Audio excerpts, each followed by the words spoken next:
السلام علیکم۔ میں پرچون کی دکان سے سودا سلف لیے واپس آ رہا تھا، لیکن محلے والے تو ایک ہی فیملی کے گن گا رہے تھے۔ ہر طرف ان کی باتیں ہوتی، ان کی باتوں پر مجھے بہت غصہ آتا تھا۔ میرے محلے میں ایک نئی فیملی رہنے کے لیے آئی تھی کچھ دن پہلے، جس کے چرچے پورے محلے میں تھے، لیکن میں نے اس فیملی سے کسی ایک فرد کو بھی اب تک نہیں دیکھا تھا، کیونکہ میں اپنے کاموں میں ہی بہت مصروف ہوتا تھا۔ مجھے حال ہی میں پرائیویٹ جاب ملی تھی اور میں سارا دن اس نوکری پر ہوتا تھا، لیکن میرے یار دوست اس محلے میں رہتے تھے، بار بار اس فیملی کا ذکر کرتے تھے، لیکن میں اس فیملی سے نہیں ملا تھا، کیونکہ مجھے معلوم ہوا تھا کہ ان کے گھر میں کوئی مرد نہیں ہے، صرف عورتیں ہیں، اور عورتوں سے کیسے ہم مل سکتے تھے؟ ہاں، اگر عورت بے تکلف ہو تو گلی میں آتے جاتے سلام دعا ہو جایا کرتی تھی، لیکن یہ عورتیں تو گھر میں بالکل بند ہو کر رہتی تھیں اور کسی کو نظر نہیں آتی تھیں، اور سب کو یہی تجسس تھا کہ یہ فیملی کیسی تھی۔ بس اتنا پتہ چلا تھا کہ اس گھر میں 3 لڑکیاں ماں سمیت رہنے کے لیے آئی ہیں، لیکن ان 3 لڑکیوں کو اب تک کسی نے نہیں دیکھا تھا، کیونکہ سودا سلف کے لیے صرف ان کی ماں ہی گھر سے باہر نکلتی تھی، بلکہ وہ بھی زیادہ تر باہر نہیں نکلتی تھی، گیٹ پر کھڑے ہو کر محلے سے گزرتے ہوئے کسی بچے کو آواز دے دیتی تھی اور سودا سلف منگواتی تھی۔ کچھ ہی عرصے میں سب محلے والوں کو اندازہ ہو گیا تھا کہ یہ فیملی بھی شاید بہت ہی پردے دار فیملی ہے، اسی وجہ سے باہر نہیں نکلتی ہے، کسی کے گھر بھی نہیں جاتی ہے۔ پھر محلے کی عورت نے یہ فیصلہ کیا کہ سب مل کر ان کے گھر جائیں گے اور روابط بڑھائیں گے، کیونکہ یہ محلے کا اصول تھا۔ ان عورتوں میں میری والدہ بھی شامل تھی، وہ بھی ساری عورتوں کے ساتھ مل کر ان کے گھر چلی گئی، ملنے کے لیے اور ان کا مزاج جاننے کے لیے۔ جب میری ماں ان کے گھر سے واپس آئی تو خوشی سے پھولے نہ سما رہی تھی۔ انہوں نے بتایا کہ ماں بیٹیاں بہت ہی اچھی اور شریف ہیں۔ میری ماں نے بتایا کہ یہ فیملی گھر سے باہر نہیں نکلتی ہے اور ان کا کوئی رشتہ دار بھی نہیں ہے۔ جو عورت لڑکیوں کی ماں ہے، جو عورت ہے وہ لڑکیوں کی ماں ہے، اس کا شوہر فوت ہو گیا ہے، اس کی وجہ سے تو انہیں پرانا محلہ چھوڑ کر یہاں آنا پڑا، کیونکہ وہ محلہ اچھا نہیں تھا۔ پھر تو میری ماں نے ان کے گھر آنا جانا شروع کر دیا، اور جب بھی ان کے گھر سے آتی تھی تعریفوں کے پل باندھ دیتی تھیں۔ ان کے لیے تو سب کچھ وہی لڑکیاں ہو گئی تھیں، جب دیکھو میری ماں ان کے قصیدے پڑھ رہی ہوتی تھی۔ مجھے میری ماں کی سادگی پر بہت حیرت ہوتی تھی اور میں ان کی باتوں پر مسکرا دیتا تھا۔ میں اسے کہتا تھا کہ اماں آپ کو کیا پتہ آج کل شرافت اور پردے کے نام پر کیا کھیل کھیلے جا رہے ہیں۔ یہ عورتیں صرف ہم مردوں کو پتہ ہیں، یہ عورتیں بہت زیادہ ہیں جو زمانے کو نہیں سمجھ سکتی۔ ہم نے زمانہ دیکھا ہے اور ہمیں پتہ ہے کہ جو جتنا پردے میں ہے وہ اتنا ہی اس سے آگے۔ میری ماں مجھے بولنے نہیں دیتی کہ کسی کی برائی نہیں کرتے، میں بھی سر جھٹک دیتا، کیونکہ میں جانتا تھا میری والدہ کبھی میری باتوں پر یقین نہ کرتی۔ انہوں نے دنیا نہیں دیکھی تھی، بلکہ وہ گھر ہی رہتی تھیں۔ پرانی عورتوں کی طرح انہیں ہر کوئی اچھا ہی لگتا تھا۔ میں ایک مرد تھا اور میں نے پوری دنیا دیکھی تھی کہ کیسے یہ شرافت کے چولے پہن کر یہ دنیا کتنے غلیظ کام کرتی ہے، سب جانتا تھا۔ آئے روز اپنے دوستوں سے بہت سے قصے بھی سن رکھے تھے، ایسی شریف زادیوں کے جو کسی امیر کو پھانسنے کے چکر میں رہتی تھیں۔ میں آج گلی سے گزر رہا تھا کہ مجھے اس گھر سے ایک عورت نکلتی دکھائی دی۔ میری نظریں بے اختیار اس جانب اٹھیں۔ باقی لوگوں سے اتنی تعریف سن چکا تھا کہ مجھے بھی کافی تجسس تھا ان کے بارے میں جاننے کا۔ میں نے غیر ارادت اس عورت کا پیچھا کیا، وہ ان کی ماں تھی، جو خود کو مکمل چھپائے کہیں جا رہی تھی۔ وہ سودا سلف لے کر نگاہیں نیچے کیے گھر چلی گئی، بغیر کسی کی جانب دیکھے۔ میں گلی کی نکڑ پر کھڑا تھا، یہ دیکھ میں ذرا متاثر ہوا تھا کہ وہ عورت بغیر کسی کو بلائے گھر چلی گئی تھی، ورنہ میرے محلے کی بیشتر عورتیں لازمی گلی میں رکتی تھیں اور ایک دوسرے سے سلام دعا لیتی تھیں، اور جو ہم آنکھوں سے دیکھتے ہیں وہی سچ نہیں ہوتا۔ میں خود کو ملامت کر کے لوگوں کی باتوں پر کیوں یقین کر رہا ہوں؟ وہ اتنی بھی شریف نہیں ہے جتنی نظر آ رہی ہے۔ پھر میں گھر چلا آیا، میری ماں بڑی خوش بیٹھی تھی۔ میں سمجھ گیا کہ میری ماں بھی انہی کے گھر سے آئی ہیں۔ اس سے پہلے کہ میں ان لڑکیوں کے قصیدے سنتا، میں اپنے کمرے میں چلا گیا، کیونکہ اس وقت دماغ الجھا پڑا تھا۔ میری ماں بھی میرے پیچھے ہی آ گئیں، میرے بالوں کو بڑے پیار سے سہلا رہی تھیں۔ میں ذرا پریشان ہوا اپنی ماں کے تاثرات پر، جو مجھے کچھ بتانا چاہ رہی تھی۔ میری ماں نے مجھے پانی دیا لیا اور ادھر ادھر کی لیکن ان کی بات جو وہ کہنا چاہ رہی تھی میں وہ سننا چاہتا تھا، اس لیے پوچھ لیا کہ ماں جو بات کرنی ہے آپ نے وہ کر لیں۔ پھر آخرکار میری ماں نے وہ بات کر ہی دی جو کرنے وہ ادھر آئی تھی۔ میں تو غصے سے آگ بگولا ہو گیا۔ میں تو غصے سے لال ببو کا چہرہ لیے بیٹھ گیا۔ میری ماں نے جو کہا تھا وہ کبھی قبول نہ کرتا، ابھی بھی میرے غصے کا گراف کافی تھا۔ میری ماں نے مجھے سمجھایا بہت اور اپنے پاس بٹھایا۔ میری ماں کا کہنا تھا کہ میں شادی کر لوں۔ یہ بات تو میری سمجھ میں آتی ہے کیونکہ پچھلے چند مہینوں سے میری ماں میرے پیچھے لگی پڑی تھی کہ شادی کر لو۔ وہی پرانی ماؤں کی طرح میری ماں خوشیاں دیکھنا چاہتی تھی، میرے بچے کھلانا چاہتی تھی، لیکن آج میری ماں نے کہا کہ میری شادی اس گھر کی کسی ایک لڑکی سے ہوگی۔ اتنی جلدی میری ماں نے کیسے ان لڑکیوں پر یقین کر لیا؟ میرا شک مزید گہرا ہو رہا تھا کہ یقیناً کچھ تو پراسرار سی بات ہے ان میں کہ جو بھی دیکھتا یا ان سے ملتا ان کا دیوانہ ہو جاتا، ورنہ چند دنوں میں میری ماں ان کی بیٹی کو اپنی بہو بنانے کا نہ سوچتی۔ میں نے شادی سے منع نہیں کیا بلکہ ان لڑکیوں میں سے کسی سے شادی نہیں کروں گا یہ کہہ دیا، جبکہ میں جانتا تھا صاف انکار پر میری ماں کا دل بہت دکھا تھا۔ ابھی چپ چاپ کمرے سے چلی گئی۔ میں بے چینی سے کمرے میں ٹہلتا رہا کیونکہ مجھے میری ماں بہت عزیز تھی، ان کی ہر بات سر آنکھوں پر تھی، لیکن اب کی بار معاملہ اور تھا۔ مجھے ڈر تھا کہ وہ مکار لڑکیاں میری ماں کو دھوکہ نہ دے رہی ہوں۔ میری ماں تو ایک سادہ سی خاتون تھی جسے کچھ پتہ نہ تھا آج کل کی دنیا کی چالوں کا، اس لیے میں اپنی ماں کی طرف سے پریشان رہتا تھا۔ رات کو کھانے پر بھی میری ماں نے مجھ سے کوئی گفتگو نہ کی، مطلب وہ مجھ سے ناراض ہو گئی تھیں۔ میں نے کہا کہ میری شادی کر دے لیکن ان لڑکیوں سے نہیں، اور وہ جانے کیسی ضد لگائے بیٹھی تھیں کہ میری شادی کرنی ہی ادھر ہے۔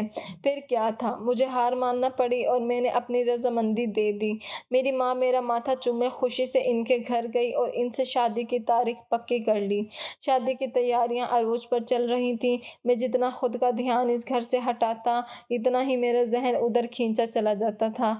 اتنی جلدی شادی، مجھے تو ان لوگوں کی جلد بازیوں پر بڑی حیرت تھی۔ اب تو معاملہ ہاتھ سے نکل رہا تھا۔ یقیناً وہ لڑکیاں اچھی نہ تھیں تبھی ان کی والدہ اپنے سر سے اتار رہی تھیں۔ اگر وہ لڑکی بھی ویسی ہوئی جیسی میں سوچ رہا ہوں تو میں اس لڑکی کا اپنے ہاتھوں سے قتل کر دوں گا۔ میرے ساتھ بہت سے ایسے واقعات ہو چکے تھے جس کی وجہ سے میرا یقین ان پردہ دار عورتوں سے اٹھ گیا تھا۔ سب سے بڑی مثال ایک لڑکی کی تھی، وہ بھی تو پردہ کرتی تھی، لیکن اس کا کام کیا تھا؟ میرے دماغ کی رگیں پھٹ رہی تھیں۔ باقی سب مردوں کی طرح میں بھی نیک فرمانبردار بھی چاہتا تھا، لیکن مجھے یہ لڑکیاں صحیح نہیں لگ رہی تھیں۔ میرا دماغ مجھے روک رہا تھا کہ ابھی وقت ہے، اسے شادی نہ کرو۔ دماغ میں ان کے بارے میں الٹے سیدھے خیال آ رہے تھے جسے میں جھٹک نہیں پا رہا تھا۔ آخرکار وہ وقت بھی آن پہنچا جب ان کے گھر کی لڑکی میری بیوی بننی تھی، ایسی لڑکی جسے میں نے دیکھا تک نہ تھا، جس کی عادات سے میں واقف نہیں تھا، اور میری ماں کی ضد پر وہ لڑکی میری دلہن بن بیٹھی تھی۔ میرے اندر ایک جنگ چل رہی تھی جس سے لڑتے میں اندر آیا۔ وہ لڑکی باقی کی طرح خاموش بیٹھی تھی۔ وہ جتنی خوبصورت تھی میں حیران تھا کہ وہ اتنی حسین کیسے ہو سکتی ہے۔ حسن ایسا تھا کہ ہاتھ لگائے میلا ہو جائے۔ میں اس انتظار میں تھا کہ وہ کوئی فرمائش کرے گی اور ابھی اس کی اوقات سامنے آ جائے گی کہ وہ بھی ایک لالچی لڑکی ہے، پر میں حیران ہو گیا کیونکہ اس نے بجائے کوئی اونچی فرمائش کرنے کے یا پھر ہنی مون پر جانے کے، اس نے جو خواہش کی ایک پل کو تو میں بھی ساکت ہو گیا تھا۔ وہ لڑکی واقعی اتنی نیک تھی یا پھر یہ صرف ناٹک کر رہی تھی، اور میں اس کی خواہش پر رضامند ہو گیا۔ صبح ہوتے ہی میں نے اپنی بیوی کو بتایا کہ میری بیوی عمرے پر جانا چاہتی ہے۔ ماں تو اس کے صدقے ماری جا رہی تھی، گھر کے باقی افراد بھی اس کے آگے پیچھے گھوم رہے تھے۔ وہ بہت دھیمے مزاج کی تھی۔ میں دل ہی دل میں اسے سراہا تھا۔ اس نے جلدی پورے گھر والوں کے دلوں پر حکمرانی شروع کر دی تھی۔ ہر کسی کے منہ سے میری بیوی کی تعریفیں سننے کو ملتی تھیں اور میں اس کا بیک گراؤنڈ نہیں جانتا تھا۔ وہ کس خاندان کی ہے، کہاں سے آئی ہے اور کیسی ہے، اس لیے میرے دل میں ابھی بھی شک تھا۔ میری بیوی نے 2-3 دنوں میں گھر کا سارا کام سنبھال لیا تھا۔ اتنی جلدی سب ہو رہا تھا، میرے دماغ میں گرہیں مضبوط ہو رہی تھیں۔ یقیناً یہ لڑکی میرے گھر پر قبضہ کرنا چاہتی ہے، تبھی اتنی میٹھی بن رہی ہے۔ میں جب کام سے واپس پلٹا وہ میرے آگے پیچھے تمام کام کرتی، ایک لمحے کو تو اس لڑکی کی پھرتی پر میں سجدہ ہو جاتا۔ وہ مجھے کبھی شکایت کا موقع نہیں دیتی تھی، وہ کافی نیک دار تھی یا دکھاوا کر رہی تھی۔ رات کو روز نماز پڑھ کر سوتی تھی اور پھر تہجد کے وقت اٹھ جاتی تھی۔ وہ میرا بہت خیال رکھتی تھی، چھوٹی سے چھوٹی چیز کا۔ وہ ایک سلیقہ مند لڑکی تھی، لیکن جانے کیوں میں اس پر اعتبار نہیں کر پا رہا تھا۔ آخر اصلیت کیا ہے؟ میں نے اپنا ماتھا ایک رات میں پانی پینے کو اٹھایا تو دیکھا میری بیوی بالکنی میں کھڑی کسی سے باتیں کر رہی تھی۔ میں نے اپنی چپل پہنی اور سننا چاہا کہ آخر میری بیوی کس سے بات کر رہی ہے، اور مجھے کچھ بھی سنائی نہیں دے رہا تھا، اس لیے میں بالکنی کا دروازہ کھولتا اس تک گیا۔ میری بیوی کا رنگ فک ہوا، اس نے فوراً کال کاٹ دی۔ میں نے اس سے پوچھا کہ رات کے اس پہر تم کس سے بات کر رہی ہو، لیکن وہ ہڑبڑا گئی اور کہا کہ میں اماں کا فون تھا۔ میں نے مشکوک نگاہوں سے اسے دیکھا کہ رات کو ماں سے فون پر کون بات کرتا ہے، لیکن وہ ماتھے سے پانی صاف کرتی کمرے میں چلی گئی۔ اگلی صبح وہ مجھ سے نظریں چرا رہی تھی جیسے رات اس کی کوئی چوری پکڑی گئی ہو۔ میرا شک مزید گہرا ہوتا جا رہا تھا۔ 2 دن مزید گزرے کہ جب میں اپنے کام سے گھر آیا تھا، میری بیوی کان سے فون لگائے برآمدے میں ٹہل رہی تھی۔ گھر میں اس وقت کوئی نہ تھا، امی اور باقی سب بازار گئے تھے، اس لیے میری بیوی گھر اکیلی تھی۔ گھر کو لاک لگا تھا لیکن میرے پاس ڈپلیکیٹ کی تھی، اس لیے میں اندر آ گیا۔ میری بیوی کسی سے کہہ رہی تھی کہ وہ ملنے آئے گی کل۔ یہ سنتے ہی میرا خون کھول اٹھا، مطلب وہ لڑکی واقعی ہی کسی سے باتیں کرتی ہے اور نیک پاک باز عورت کا ڈھونگ کر رہی ہے۔ میں نے اس تک جاتی اس کی کلائی پکڑی، سختی سے پوچھا کس سے بات کر رہی تھی، اور وہ خوف سے سفید پڑتی بوکھلا گئی۔ اس ارتداد میں اس کے ہاتھ سے موبائل گر گیا تھا اور ٹوٹ گیا۔ میں نے ایک نظر ٹوٹے فون کو دیکھتے اس سے پوچھا کہ تم فون پر کس سے باتیں کرتی ہو، اور وہ رونے لگی اور قسمیں اٹھانے لگی کہ اماں سے بات کر رہی تھی۔ مجھے اس پر رتی برابر یقین نہیں تھا، ڈر کا ماحول خراب نہ ہو اس لیے اس بات کو دبا دیا۔ اب میری بیوی مجھ سے ڈری ڈری ہی رہتی تھی، اب اس کے پاس فون بھی نہیں تھا۔ مجھے اپنی بیوی کو دیکھتے ہی غصہ ہونے لگتا تھا کیونکہ وہ کسی سے باتیں کرتی تھی راتوں کو۔ یہ بات تو میرے ذہن سے چپک ہی گئی تھی۔ میری ماں کتنی تیز خوشبو ایسی۔ میری ماں نے مجھے کہا کہ میں اپنی بیوی کو لے کر عمرے پر چلا جاؤں۔ میں نے ان کی بات پر حامی بھری اور میں نے عمرے کے 2 ٹکٹ لیے اور اپنی بیوی کی خواہش پر میں اسے عمرے پر لے جا رہا تھا، اور میرے اندر بیزاری تھی، عجیب سی بے چینی تھی کہ دل گھٹ رہا تھا۔ اس لیے جب میں عمرہ کے لیے عرب پہنچا تو وہ شدت سے رو رہی تھی۔ مجھے لگا کہ شاید اس لڑکی نے ماضی میں کوئی گناہ کیا ہوگا جس پر شرمندہ ہے۔ میں وہاں بھی اضطراب کی کیفیت میں رہتا تھا کیونکہ میری بیوی جہاں بیٹھتی تھی بیٹھی رہتی تھی، خیالوں میں کھوئی رہتی تھی، اور اچانک میری بیوی کو کچھ ہوا ایسا کہ وہ تڑپتی رہی، اس کی حالت مرنے والی ہو گئی تھی، پھر اپنی آنکھیں بند کر گئی۔ میں اس کے قریب کھڑا تھا، اس کی حالت مردہ ہو گئی تھی۔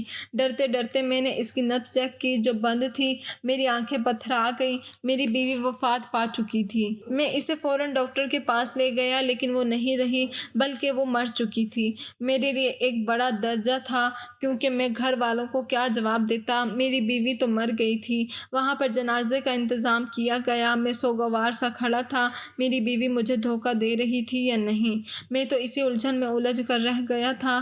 میری بیوی کی قبر کھودی گئی لیکن وہاں جو ہوا اسے دیکھتے میری چیخیں نکل پڑیں، وہاں موجود ہر شخص خوف سے کانپ گیا، روح لرز گئی۔ جب دل بند ہونے لگا، میرے سمیت وہاں جتنے بھی لوگ تھے خوف سے بے ہوش ہو گئے کیونکہ ہم نے جو دیکھا تھا وہ کچھ عام نہیں تھا، روح کو لرزا دینے والا منظر تھا وہ۔ جب میں ہوش میں آیا تو وہی سب یاد کرتے میں خوف سے دوبارہ کانپ گیا، میرے ہاتھ پاؤں مفلوج ہو گئے تھے۔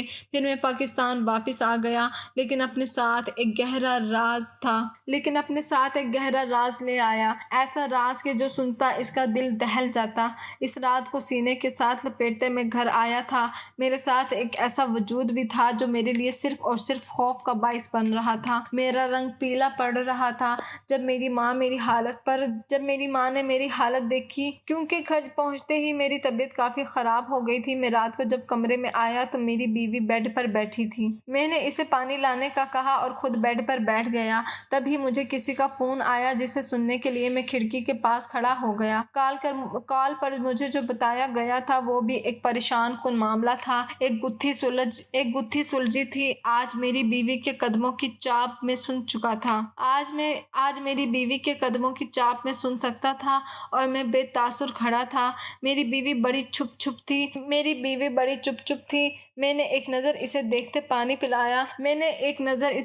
پانی پیا۔ میری بیوی اب مجھے بہت کم بلاتی تھی۔ اس واقعے کے بعد ایک خلا تھا جو ہمارے درمیان آ گیا تھا۔ رات گئے پہروں میں میری بیوی گمسم رہتی تھی جیسے کوئی گناہ کر لیا ہو۔ وہ بہت روتی بھی تھی اور میں اسے دلاسے کے چند بول بھی نہیں کہتا تھا۔ میں نے اپنی بیوی کے بارے میں سب کچھ پتہ لگوایا کہ اس کا باپ کدھر ہے اور وہ مر چکا تھا۔ یہ محض شریف ہی نہیں بلکہ بہت نیک خاتون تھی۔ جس محلے میں یہ سب رہ کر آئے تھے سب نے ان کی تعریفیں کی۔ اس کی ماں نے انہیں پالا تھا۔ وہ واقعی ایک نیک عورت تھی۔ لیکن ایک قصہ میں بول نہیں پاتا تھا جو ماضی میں میرے ساتھ ہوا تھا جس کی وجہ سے مجھے پردے والی عورتوں سے نفرت ہو گئی تھی۔ ماضی کی ایک رات جب میں اپنے کام سے آ رہا تھا تو ایک لڑکی برقعے میں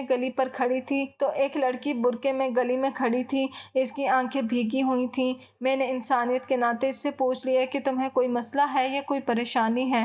اس نے کہا کہ رات ہو گئی ہے اور میں گھر جانا چاہتی ہوں۔ میں نے ٹائم دیکھا تو 9 بج رہے تھے، اس لیے سوچا کہ ایک عورت ذات ہے، اکیلی کہاں جائے گی، اس لیے اس کی مدد کی اور اپنے ساتھ اسے لیے چل دیا۔ اس نے مجھے اپنا ایڈریس بتایا، لیکن جب میں وہاں پہنچا تو کیا دیکھتا ہوں کہ وہ تو بازار حسن ہے۔ وہ لڑکی ادھر رہتی تھی۔ میں نے حیرت سے گردن موڑے اسے دیکھا جو سر سے لے کر پیر تک چھپی ہوئی تھی اور اس کا ٹھکانہ یہ تھا۔ میرا شکریہ ادا کرتی وہ چلی گئی تھی، لیکن مجھے بڑے صدمے میں چھوڑ گئی۔ دنیا میں ابھی کیا نہیں ہو رہا، انسان کس پر یقین کرے اور کس پر نہیں۔ وہ دن گزرا تھا کہ میرا یقین ہر پردے دار لڑکی سے اٹھ گیا۔ مجھے ہر چھپی ہوئی لڑکی میں وہی لڑکی نظر آتی تھی۔ مجھے ہر پردہ دکھاوا لگتا تھا۔ آج بھی میں ماضی کو یاد کر کے خاموش بیٹھا تھا۔ نیچے سے امی کی آواز آئی جو کھانے پر بلا رہی تھیں۔ میں نے اپنی بیوی کو دیکھا جو نظریں جھکائی نیچے چلی گئی۔ کھانا کھانے کے دوران میری ماں نے مجھ سے وجہ پوچھی کہ جب سے تم سعودی عرب سے آئے ہو کیوں اتنا چپ ہو؟ پر میں کیا بتاتا کہ وہاں پر ہوا کیا ہے۔ میری بیوی نے زخمی نگاہوں سے مجھے دیکھا۔ میں نے اپنے ہونٹ کچلتے خود کی حالت پر قابو پایا۔ میں نے اپنی ماں کو ابھی کچھ نہیں بتایا تھا، اب بھی میں چپ ہو گیا تھا۔ کھانا کھاتے ہی میں چلا گیا۔ میری بیوی کام کر کے میرے پاس آئی اور مجھے صرف اتنا کہا تھا کہ وہ کبھی میری عزت کو رسوا نہیں کرے گی۔ میں دل ہی دل میں شرمندہ ہوا کیونکہ میری بیوی کو اس کے پرانے محلے والوں نے بتایا کہ میں وہاں تفتیشیں کرنے گیا تھا۔ میں نے اسے کہا کہ میں بس ڈرا ہوا تھا اور پھر وہ واقعہ جو سعودی عرب ہوا، اس کے بعد مجھے یہ سب کرنا پڑا۔ وہ مسکرا کر سر ہلا گئی اور مجھے کچھ نہ کہا۔ اس نے مجھے وہ سچ بھی بالآخر بتا دیا کہ وہ اپنی ماں سے رات کو باتیں کرتی تھی جب میں سو جاتا تھا، کیونکہ اس وقت کوئی کام نہیں کرنا ہوتا تھا اور صبح کو بھی اپنی ماں سے ہی ملنے جانے کا کہہ رہی تھی۔ اس نے مجھے بتایا کہ وہ شروع دن سے ہی مجھ سے ڈرتی تھی، اس لیے مجھ سے چھپ چھپ کر فون کرتی تھی ماں کو تاکہ میں دیکھ کر ڈانٹ نہ دوں، کیونکہ شادی والے دن ہی میری ماں نے اسے میری طبیعت کے بارے میں بتا دیا تھا کہ مجھے پردے والی عورتیں زیادہ صحیح نہیں لگتی۔ اسی وجہ سے میری بیوی ہر قدم پھونک پھونک کر رکھتی تھی تاکہ میں اسے بدگمان نہ ہو جاؤں۔ میں بہت حیرت میں تھا کہ وہ لڑکی اتنی اچھی کیسے ہو سکتی ہے کہ میری ناراضگی کی وجہ سے اتنا خیال رکھتی ہو۔ میری بیوی نے مجھے کہا کہ تم امی کو ساری بات بتا دو تاکہ وہ پریشان نہ ہوں، کیونکہ وہ اکثر میری وجہ سے پریشان رہنے لگی تھیں۔ میں نے سوچا کہ صبح ہوتے ہی ماں کو بھی سب بتا دوں گا کہ آخر ماجرا کیا ہے، اس لیے صبح ہوتے ہی میں اپنی ماں کے کمرے میں گیا جو نماز پڑھ رہی تھی۔ نماز پڑھتے وہ میرے تک آئیں اور مجھ سے اتنی صبح آنے کی وجہ پوچھی۔ پھر میں نے اپنی ماں کو سب بتایا کہ جب وہاں پر میری بیوی مر گئی تھی تو ڈاکٹر کے پاس لے گئے تھے۔ ڈاکٹر نے مرا ہوا تسلیم کر دیا تھا، لیکن جب ہم نے اس کی قبر کھودی تو دیکھتے ہیں کہ میری بیوی جو مر چکی تھی زندہ ہو گئی، بلکہ وہ تو بالکل ٹھیک تھی، صحیح سلامت۔ اپنی مردہ بیوی کو زندہ ہوتے دیکھ کر میں بے ہوش ہو گیا۔ اصل میں وہ مری نہیں تھی، وہ کومے میں چلی گئی تھی، لیکن اکثر کوما والوں کی ایسی حالت ہو جاتی ہے کہ کئی بار ان کو ڈاکٹر مردہ تصور کر کے وارثوں کے حوالے کر دیتے ہیں۔ اب تک دنیا میں کوما کے مریضوں کے ایسے بہت سے کیسز آئے تھے، میری بیوی بھی اسی فہرست میں شامل ہو گئی۔ وہ زندہ تھی اور اسے زندہ دیکھ کر تو ہم سب کی حالت غیر ہو گئی۔ پھر جب مجھے ہوش آیا تو میری بیوی قریب ہی تھی۔ میں نے اسے کہا کہ تم کون ہو، کون سا فریب ہو، لیکن وہ بیچاری کیا کہتی۔ وہ خاموشی سے میرے ساتھ واپس آ گئی تھی۔ میں اسے اپنے ساتھ لیے گھر آ گیا تھا۔ اس رات جب مجھے فون آیا تھا وہ ڈاکٹر کا تھا۔ اس نے بتایا کہ مریض کو کبھی کبھی جھٹکے لگتے ہیں کوما کے، اسی وجہ سے مریض کی حالت ایسی ہو جاتی ہے جیسے وہ مردہ ہو۔ لیکن کوما میں گئے کچھ مریض ایسے بھی ہوتے ہیں جو جلدی ریکور کر لیتے ہیں اور صحیح ہو جاتے ہیں۔ میری بیوی بھی انہی مریضوں جیسی تھی۔ وہ کوما میں گئی تھی لیکن ڈاکٹر نے مرا ہوا کہہ دیا۔ جب میں اسے دفن کرنے گیا تو وہ اٹھ کھڑی ہوئی، یعنی وہ ٹھیک ہو گئی تھی، اور یہ ڈراؤنا منظر تھا، اس لیے وہ اتنے دنوں سے خوف زدہ اور چپ چپ تھا۔ میری بیوی بھی اب امی کے کمرے میں آ چکی تھی، سب کچھ سن رہی تھی۔ میری امی ساری بات سنتی کافی پریشان ہو گئی کیونکہ اسے اپنی بہو سے محبت تھی۔ میں بھی جانتا تھا کہ میری ماں میری بیوی سے کافی پیار کرتی ہے۔ میری ماں نے اسے گلے لگایا، پیار دیا۔ میں اپنی باتوں پر شرمندہ تھا۔ میری بیوی سچ میں ایک نیک خاتون تھی اور میں بلا وجہ شک کرتا تھا۔ میری بیوی کے ساتھ زندگی خوشحال ہو گئی۔ مجھے پتہ لگ گیا تھا کہ ہر پردہ دار خاتون اچھی نہیں ہوتی اور ہر پردہ دار خاتون بری بھی نہیں ہوتی۔ آج میں اپنی قسمت پر رشک کرتا تھا کہ میری قسمت میں ایک نیک پرہیزگار لڑکی تھی۔ تمام بدگمانیوں کے بادل چھٹ چکے تھے۔ اب مجھے میری بیوی پر بہت بھروسہ تھا۔ کبھی کبھی ہم ایک واقعے کو لے کر زندگی گزار دیتے ہیں اور ہر کسی پر شک کرتے ہیں۔ میں نے ایک پردہ دار عورت کو غلط کام کرتے ہوئے دیکھا تھا اور پھر دنیا کی تمام پردہ دار عورتیں میرے لیے مشکوک ہو گئی تھیں، اور ان کے بارے میں تو میں نے یہ رائے قائم کر لی تھی، لیکن مردوں کے بارے میں ایسا نہیں سوچ رہا تھا۔ حالانکہ مجھے اپنا ترازو برابر کرنا چاہیے تھا۔ اس کے بعد میں نے فیصلہ کر لیا کہ میں صرف ایک واقعے کی وجہ سے کبھی بھی ہر عورت کو برا نہیں کہوں گا۔ مجھے اپنے الفاظوں پر اور اپنے کیے پر بہت شرمندگی تھی۔ میں نے اپنی بیوی کا بہت دل دکھایا تھا۔ جب اسے معلوم ہوا کہ میں پرانے محلے بھی پہنچ گیا تھا اس کے کردار کی گواہی طلب کرنے کے لیے اور وہاں منہ کی کھا کر آ گیا تھا، یقیناً میری حرکت نے اسے بہت دکھ پہنچایا تھا۔ اس کے بعد میں نے بار بار اسے اپنے کیے کی معافی مانگی۔ میرے دل میں آج بھی یہ بات موجود ہے۔ دوستوں، آج کی سچی کہانی کے بارے میں اپنی قیمتی رائے سے ہمیں ضرور آگاہ کیجیے گا، اور ایسی ہی سچی کہانی اور سچے واقعات کے لیے ہماری YouTube چینل کو سبسکرائب کر لیجیے گا۔ اپنا بہت زیادہ خیال رکھا کریں۔ اللہ نگہبان۔